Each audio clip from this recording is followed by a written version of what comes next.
창세기 2장 18절에서 23절 말씀을 통해 2022년은 함께 갑시다 라는 제목으로 하나님 말씀 증거하도록 하겠습니다. 2022년은 함께 걸어가기를 소망합니다. 2022년 새해 첫 한 주간을 특별 새벽 기도로 이렇게 함께 하게 된 게 참 감사합니다. 무엇보다 이 추운 날씨에 또 피곤을 무릅쓰고 이 자리에 참석해 주신 또 우리 모든 성도님들을 환영합니다.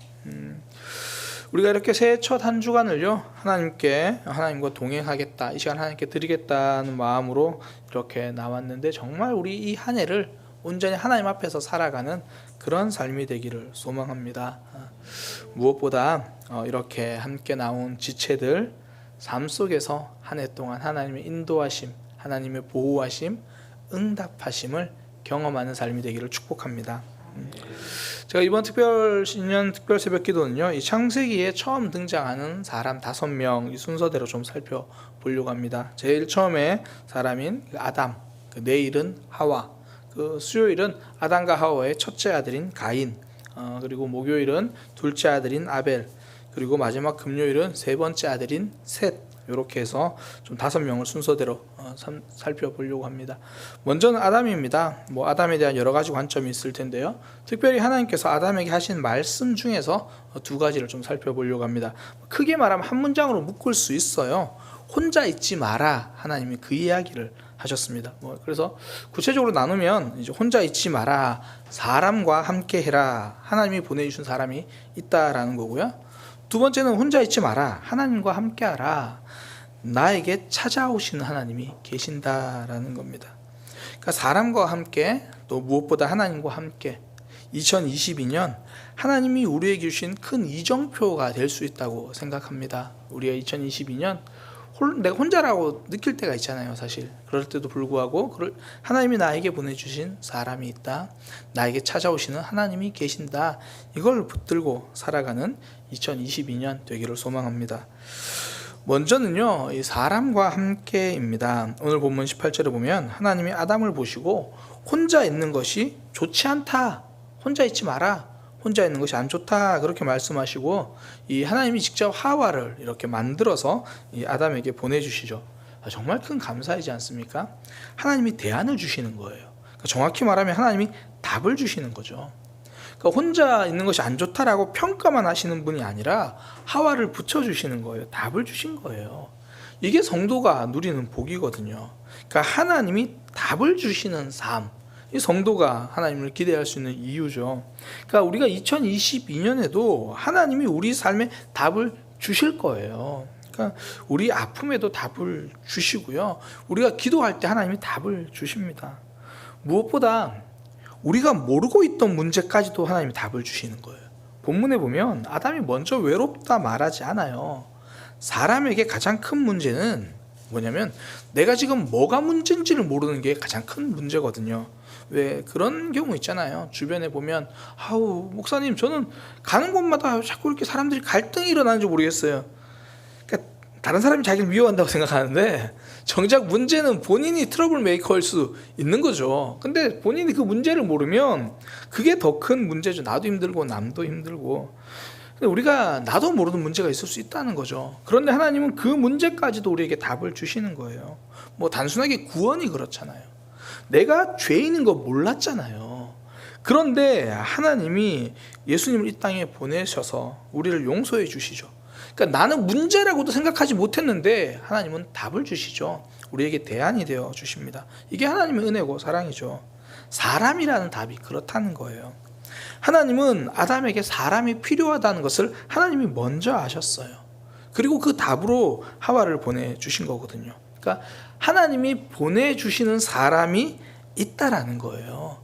우리의 삶에서 하나님이 보내주신 답, 그러니까 그게 있다라는 거죠. 나에게 다가온 사람, 하나님이 보내주신 사람이다.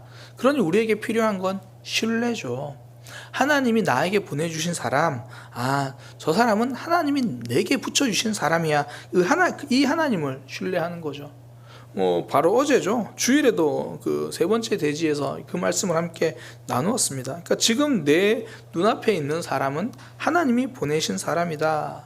사실 우리가 이 마음이 있어야 2022년 나에게 다가오는 사람과 함께 할 수 있거든요. 이 마음이 없으면 함께 하기 힘듭니다. 그러니까 하나님이 보내신 사람, 그러니까 지금 내 앞에 온 사람이 하나님이 보내신 사람이라는 신뢰가 있을 때 그 사람이 나에게 하나님이 주신 선물이 되고 유익이 되고, 말 그대로 그 사람이 나의 사람, 하나님이 보내주신 내게 필요한 사람이 되는 거죠.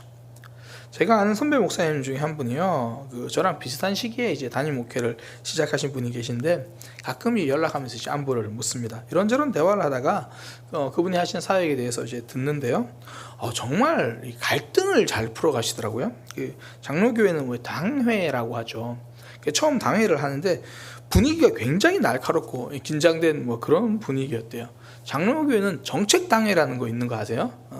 그러니까 한 해를 계획하려면 담임 목사님이 장로님들 앞에서 쫙 브리핑을 하고 장로님들에게 평가를 해서 네, 오케이 이래야지 이제 그 한 해를 시작할 수 있거든요. 분위기가 굉장히 날카롭고 그런데 그 목사님 이야기를 쭉 듣는데 굉장히 위트 있게 잘 넘어가고 중간에서 그런 장로님들의 다른 의견을 잘 조율하는 그런 이야기를 제가 전해 들었어요.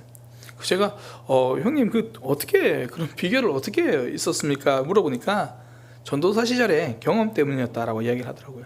첫 사역지에 갔는데 이제 학생회 선생님 중에 정말 열정적인 선생님 두 분이 계셨대요. 열정만 있는 게 아니라 그 교회에서 고집도 제일 센 분이 딱 그 학생회 이제 교사로 딱 있는 거죠. 그분들과 매월 원래회를 하는 거예요. 매주 교사 주례회를 하는 거예요. 한 3년 정도 훈련을 받으니까 웬만한 의견 조율은 이제 어렵지도 않다라는 거예요. 그러면서 그 목사님이 하시는 말씀이, 그때 그 두 분이 하나님이 나에게 보내주신 선물이었다, 그렇게 고백을 하시더라고요. 그러니까 내게 보내주신 이들은 하나님이 주신 선물입니다. 비록 다 알고 받는 선물은 아니죠. 하지만 그 사람을 떠나지 않고 끝까지 곁에 두었더니 진짜 선물이라는 걸 알게 되는 거예요. 때로 어떤 선물들은요, 내가 이게 선물인지도 모르고 주어지는 게 실제로 우리 삶에 많습니다. 가장 대표적인 게 군대에서 하는 PT 체조가 그거죠. PT 체조. 사실 그거 훈련이거든요. 근데 대부분 군인들은 그거 고문이라고 생각을 해요. 굉장히 힘드니까. 근데 그 과정을 통해서 근육이 단련되고 강한 군인이 되는 거거든요. 그러니까 지금 내 곁에 있는 이들이 선물처럼 보이지 않을 때도 있어요. 나에게 다가오는 저 사람이, 우리 직장에서 함께 일하는 사람이 전혀 선물처럼 보이지 않을 때도 있습니다. 그러나 그 사람도 하나님이 보내신 사람이라고 신뢰하고 내가 품으면요, 그 선물의 포장지가 벗겨지게 되어 있는 거예요. 그러니까 손으로 포장된 선물은 손으로 뜯어서 포장지를 벗기지만, 하나님이 나에게 보내신 사람이라는 선물은요, 품을 때 그 포장지가 벗겨지는 거예요. 하나님이 아담에게 하와를 이렇게 준비해 주실 때도 사실 그 역할이 돕는 배필이었거든요. 그러니까 아담에게 도움이 되는 사람으로 하나님이 붙여 주셨죠. 내 삶에 도움이 되는 사람, 선물 같은 사람, 그렇게 발견하게 되는 거죠. 성경에 보면 이 다윗 왕의 행적에 좀 독특한 기록이 있어요. 그러니까 어떤 기록이 있냐면, 다윗과 함께 싸운 용사들의 이름이 쫙 나와요. 사무엘하 23장에도 나오고요, 역대상 11장에도 나와요. 성경에서요, 한 개인을 따랐던 사람들을 이렇게 자세하고 길게 나오는 사람은 다윗 왕밖에 없습니다. 왜냐하면 그는 품는 사람이었기 때문이거든요. 그러니까 그 다윗의 용사들 중에는 이방인들도 있었고요, 처음에는 다윗과 반대편에 서 있었던 사람들도 있었습니다. 그런데 다윗은 다 품었죠. 그리고 그들이 다윗에게는 선물 같은 동역자, 돕는 배필, 돕는 사람 된 거죠. 또 한편으로는요, 다윗이 아무리 품어도 사울처럼 달라지지 않는 사람도 있어요. 그랬더니 예를 들어 다윗이 사울을 죽일 수 있는 기회가 있었지만 살려주었잖아요. 그 결과 하나님이 다윗을 변화시키거든요. 그러니까 하나님은 사울을 하나님이 세우셨다고 다윗은 그것을 믿은 거죠. 하나님에 대한 신뢰입니다. 그러니까 그 결과 사울은 달라지지 않았지만 다윗이 달라져요. 그러니까 더 품는 사람, 더 포용하는 사람. 그러니까 그전에는 사실 장군이었고 그냥 우두머리였잖아요. 그런데 그 과정을 통해서 왕으로 준비되는 거죠. 그릇이 커지기 시작하는 거예요. 2022년 하나님은 우리 앞에 많은 사람을 보내주실 거예요. 내가 그 사람을 품어서 그 사람이 달라지면 그 사람은 나의 동력자가 될 거고요. 내가 그 사람을 품어도 여전히 달라지지 않으면 그 사람은 나의 스승이 될 것입니다. 내가 달라지기 때문이죠. 내가 성장하기 때문입니다. 우리 혼자서는요, 신앙도 삶도 감당할 수 없습니다. 우리 혼자서는 성장하기도 힘듭니다. 그래서 하나님은 사람을 보내주시는 거예요. 내게 다가온 모든 사람은 하나님이 보내주시는 대안이고 정답입니다. 성도는 그걸 신뢰하면서 살아가는 거죠.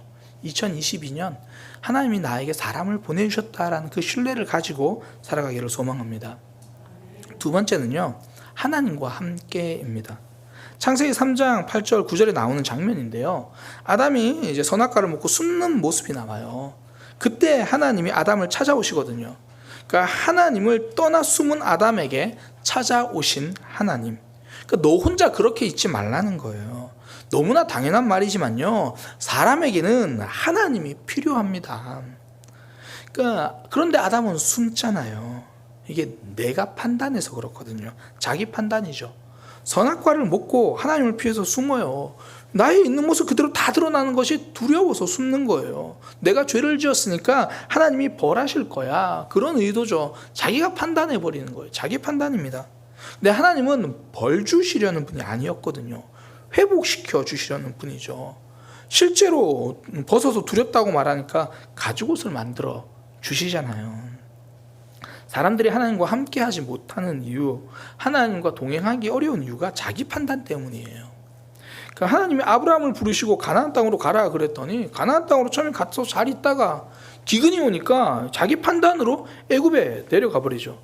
하나님은 여기 있자 그러는데 아브라함은 가버리는 거예요. 성경에서요, 하나님과 동행했던 사람들의 특징은 자기 판단을 내려놓은 사람들이에요. 여호수아가 그랬고 모세가 그랬잖아요. 그 모세가 하나님과 길을 떠나기 위해서 가장 필요했던 건 자기 판단을 내려놓는 거거든요. 자기 자신에 대한 자기 판단을 내려놓을 때 하나님과 동행했죠. 예수님의 제자들도 마찬가지입니다. 자기 판단을 내려놓을 때부터가 하나님과 동행이 시작입니다. 예수님이 고향에 가셨을 때 그 고향 사람들을 전부 고향 사람들은 전부 자기 판단으로 예수님을 보잖아요. 뭐 목수의 아들에게서 무슨 특별한 일이 있겠어. 그러니까 예수님도 거기에서는 기적을 많이 행하시지 않습니다. 그리고 그것을 떠나시는 거예요. 단순하게 생각하면 됩니다. 기적을 경험하시기를 원하십니까? 내 판단 내려놓는 곳에 하나님의 기적이 임합니다. 그곳에 하나님이 함께 하시기 때문이죠. 우리가 성경을 읽는 이유도 여기에 있죠. 내 판단을 내려놓기 위해서입니다. 아담의 생각, 죄인인 나는 벌받아 죽을 거야. 하나님의 생각, 빨리 가서 회복시켜 줘야지. 그래서 하나님께서 찾아가시잖아요. 성경을 읽을수록 내 판단은 내려놓게 되어 있고요, 하나님의 마음을 알아가는 것, 이게 동행이죠. 그러니까 말씀을 통해서 하나님을 알아가는 것, 하나님을 내 속에 채우는 거예요. 그러니까 우리가 말씀을 들었어요. 아, 나를 사랑하시는구나 깨달았잖아요. 그건 내 안에 사랑의 하나님을 채우는 거예요. 말씀을 들으면서 아, 내게도 응답하시는구나 깨달았잖아요. 그건 나에게 응답하신 하나님을 내 안에 채우는 거예요. 이게 하나님과 동행이죠. 그러니까 하나님과 동행한다, 하나님과 함께한다, 이 말은요, 자기 판단 내려놓고 하나님을 알아가는 것, 더 정확히 말하면 하나님의 말씀을 인정하고 내 속에 채우는 것, 이게 되죠. 하나님이 아담을 찾아오시고 그때 아담이 숨지 않고 그대로 인정하니까 회복을 경험하잖아요. 우리의 삶, 하나님을 그대로 인정하고 내 판단 내려놓을 때 회복을 경험하고 기적을 경험하는 겁니다. 2022년 회복이 필요하지 않습니까? 기적이 필요하지 않습니까? 내 판단 내려놓고 말씀으로 채우시기를 소망합니다. 하나님을 내 속에 채우기를 소망합니다. 그것이 하나님과 동행이고요, 그때 우리의 삶 2022년은 회복의 해가 될 겁니다. 2022년 혼자 있지 말고 함께 갑시다. 내게 보내주신 사람들과 함께, 나를 찾아오신 하나님과 함께, 그렇게 성장도 하고 회복도 되는 2022년이 되기를 소망합니다. 기도하겠습니다. 하나님, 결코 혼자가 아님을 다시 한번 깨닫습니다. 하나님이 보내주시는 사람들이 있습니다. 나에게 찾아오시는 하나님이 계십니다. 나에게 보내주신 사람을 품을 수 있는, 하나님을 신뢰하는 마음을 허락하시고, 나에게 찾아오신 하나님, 내 판단 내려놓고 하나님으로 채워갈 수 있는 2022년이 될 수 있도록 인도하여 주옵소서. 예수님의 이름으로 기도드립니다.